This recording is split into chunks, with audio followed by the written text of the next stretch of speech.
Police প্রশাসন নাই, তবুও এই গত 2 দিনে ঢাকা সহ বাংলাদেশে একটা রোড অ্যাক্সিডেন্ট হয় না। কিভাবে সম্ভব? স্টুডেন্টরা সম্ভব, তার মানে স্টুডেন্টরা সব পায়। শহীদ সাইদ তিনি রাজপথে বুক পেতে দাঁড়িয়ে নিজেকে শহীদ করেছেন এবং যার মাধ্যমে সারা বাংলাদেশে একটি আলোড়ন সৃষ্টি হয়ে গেছে। কিভাবে? আমরা যারা ছাত্ররা ছিলাম আমরা থেমে থাকি, আমরা যেভাবে যেখান থেকে পারছি আমরা আন্দোলনটাকে বাড়িয়ে তুলছি এবং সারা সিস্টেম বন্ধ করে দিয়েছিল গভর্নমেন্ট এবং প্রশাসনের মাধ্যমে অনেক নির্যাতন নিপীড়ন করা হয়েছিল। কালকে 7টা বাজে একটা ভিডিও দেখলাম যে নির্বিচারে হত্যা করা হয়েছিল। একটা গলি থেকে পুলিশ অসংখ্য পুলিশ বের হয়ে অসংখ্য মানুষকে, প্রায় 600 মানুষকে হত্যা করেছিল। এই যে বেদনাদায়ক বিষয়গুলো, যার মাধ্যমে আমরা বুঝতে পারি যে 1971 সালে আমাদের দেশে বহিঃশত্রুর হাত থেকে কিভাবে মানুষ মারা গিয়েছিল। এবং আবু সাইদ শহীদ হওয়ার পরে ক্রমান্বয়ে বীর মুগ্ধ এবং এভাবেই আরো অনেক নাম না জানা এবং নাম জানা অনেকেই শহীদ হয়েছে এবং যাদের আত্মত্যাগ এবং তাদের জীবন ত্যাগের মাধ্যমে আমরা আমাদের কোটা সংস্কার পাশাপাশি আমরা পেয়েছি একটি স্বাধীন দেশ। বাক শক্তি আছে, এতদিন ছিলাম বাক প্রতিবন্ধী, আমরা এখন আমাদের বাক শক্তি ফিরে পেয়েছি। এখন আমরা যেখানে অন্যায় হবে, যে অন্যায়টা দেখবো সেটা যে অন্যায় হবে সেই অন্যায় প্রতিবাদ করবো। আজ আমরা হাজির হয়েছি এবং আনন্দ যেটা তৃপ্তি উল্লাস সেটা নিয়ে হাজির হয়েছে। তোমরা জানো না, এই যে কোটা সংস্কার বৈষম্যের যে আন্দোলনটা 2018 সালে সর্বপ্রথম তারপরে তখন কতটা বেগবান হয়নি, তারপরে দেখা গেছে যে এই আন্দোলনটা থেমে গেছে এবং তখনও ছাত্রদের উপরে বিভিন্ন ধরনের নির্যাতন হয়েছিল, নিপীড়ন তাদের উপর অত্যাচার করা হয়েছিল। তার পরবর্তীতে 2024 সালের 5 জুলাই ঢাকা ইউনিভার্সিটির যে ছাত্ররা তারা বেগবান হয়েছে এবং তারা কোটা আন্দোলন নিয়ে তারা একেবারে রাজপথে নেমেছিল। একবার শান্ত শৃঙ্খল ভাবে তারা রাজপথে নেমে তাদের দাবি উপস্থাপন করেছিল যে কোটা সংস্করণ চাই, সম্পূর্ণ চাই না, 100% কোটা সংস্করণ করতে হবে তাও না, জাস্ট কোটা সংস্করণ চাই। তার পরিপ্রেক্ষিতে আমরা দেখতে পেয়েছি যে 15 জুলাই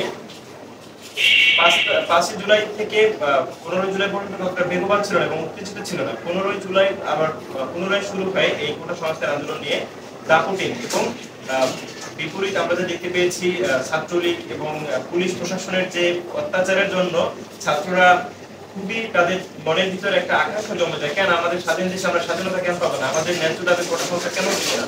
এর পরিপ্রেক্ষিতে দেখা গেছে এই যে কোটা আন্দোলনটা ভয়ঙ্কর রূপ ধারণ করে এবং 16-17 এই তারিখের ভিতরে আমরা দেখতে পেয়েছি যে রংপুরের বেগম রোকেয়া কলেজের যে আমাদের যে শহীদ সাইদ তিনি রাজপথে বুক পেতে দাঁড়িয়ে নিজেকে শহীদ করেছেন এবং যার মাধ্যমে সারা বাংলাদেশে একটি আলোড়ন সৃষ্টি হয়ে গেছে। কিভাবে? আমরা যারা ছাত্ররা ছিলাম আমরা থেমে থাকি, আমরা যেভাবে যেখান থেকে পারছি আমরা আন্দোলনটাকে বাড়িয়ে তুলছি এবং সারা দেশব্যাপী করে তুলছি।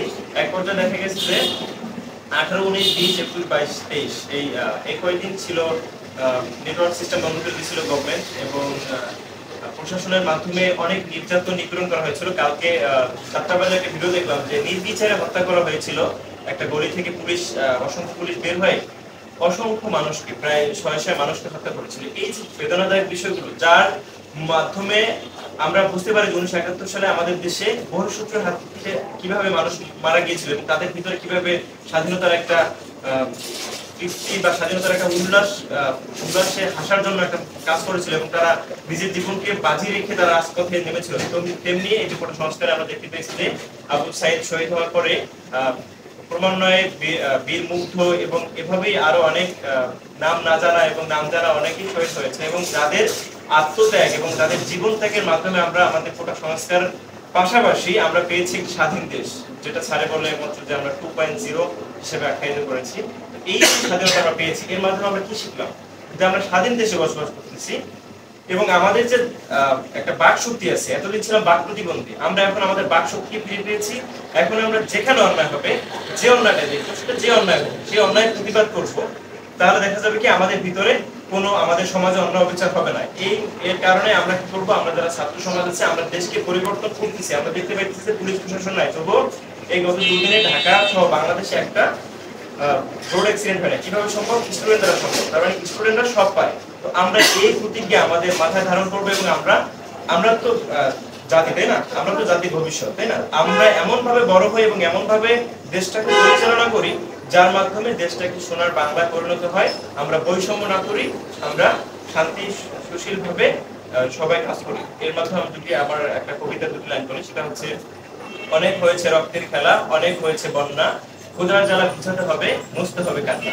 আমরা সবাই আমরা রক্ত ঝরিয়েছি, এখন আমাদের যেটা কাজ সেটা হচ্ছে আমরা রক্ত আর ঝরাবো না, এখন আমরা শান্তি শৃঙ্খল ভাবে আমরা দেশকে রক্ষা করবো, ক্ষুধার জ্বালা বুঝাবো এবং বৈষম্য দূর করবো। ধন্যবাদ সকলকে।